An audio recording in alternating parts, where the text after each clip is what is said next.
Pourquoi le confinement est-il si difficile pour les personnes qui sont confinées seules? Bonjour, je m'appelle Marie-Odile Pyrrhus, j'ai un cabinet de psychothérapie Gestalt à Milly-la-Forêt à côté de Fontainebleau et je consulte aussi en ligne grâce aux possibilités offertes par Internet. Alors pourquoi le confinement est-il plus difficile pour les personnes seules? Je vois 3 raisons à cela. La première, c'est que nous sommes des humains et nous avons besoin de contact humain. Si le confinement avait duré 1 jour, 2 jours, je crois que ce serait passé sans problème. Mais pour les personnes seules, rester sans contact humain, c'est juste pas naturel. Nous sommes actuellement privés, pour la plupart d'entre nous, de contact avec nos proches. C'est pour ça que nous sommes confinés seuls. Nous sommes privés de nos collègues et nous sommes privés de nos clients.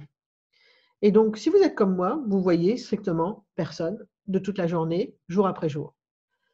Et on n'est pas fait pour être seul. Et on est encore moins fait pour être seul quand nous ne l'avons pas choisi.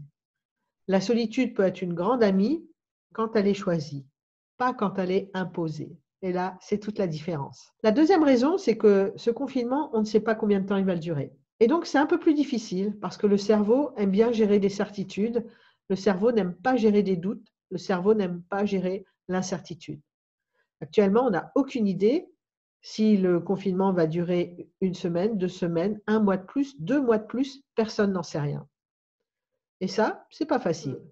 La troisième raison, et c'est la raison majeure pour laquelle les personnes m'appellent actuellement pour des consultations parce que le confinement est difficile pour elles, c'est que ce confinement oblige à une confrontation avec soi-même.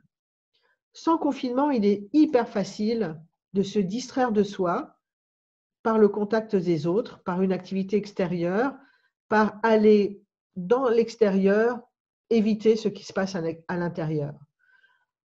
Or, le confinement, il oblige d'être soi avec soi et d'être seul avec soi. Et pour beaucoup de personnes, cela fait émerger un sentiment de fond qui est désagréable. Ça peut faire émerger de la souffrance, ça fait souvent émerger de la tristesse et ça peut faire aussi émerger des deuils qui ne sont pas refermés, qui ne sont pas finis. Pourquoi le confinement fait-il vivre ça?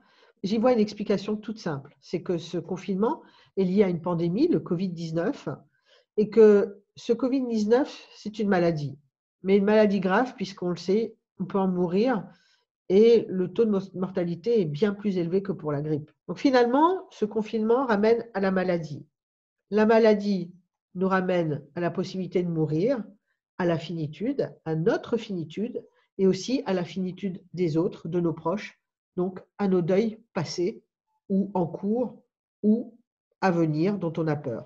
Et donc pour beaucoup de mes clients actuellement, ce qui se passe, c'est qu'avec le confinement, ressort la douleur, le chagrin, la souffrance de deuils d'hier, mais qui peuvent être assez lointains. Ça peut être des deuils d'il y a 5 ans, 10 ans, 15 ans, qui ne se sont pas refermés et qui se réouvrent à l'occasion de cette solitude, à l'occasion de cette rencontre de soi, et cette rencontre de soi qui n'est pas volontaire, donc c'est encore plus difficile pour les personnes concernées. Si ça vous arrive, sachez que c'est normal, et sachez aussi que vous n'êtes pas obligé de rester avec cette souffrance, vous n'êtes pas obligé de rester avec cette douleur.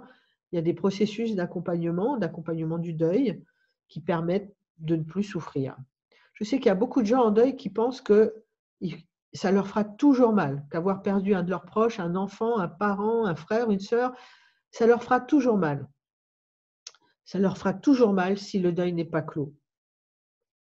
Mais je le sais, par expérience personnelle, par expérience de mes clients, que quand le deuil est clos, il ne fait plus mal.